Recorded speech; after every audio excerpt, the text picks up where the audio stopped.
On top of this customer's boyfriend or whoever he is, supposedly worked on his brakes, he's a super mechanic. You see that they're on backwards? Lug nuts are on backwards. So Angel shakes the front end and we're like, what the fuck? Oh, at least he's fucking consistent. All right. Right? Now shake the front end.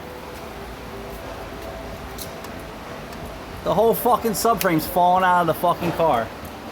You know what this is like, trying to drive this car down the road and go straight and then hit the brakes?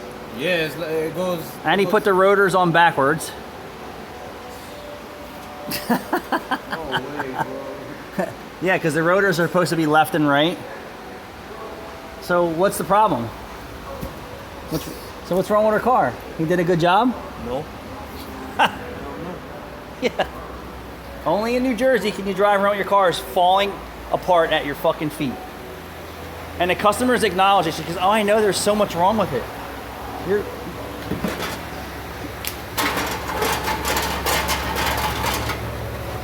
So they got no brakes, right?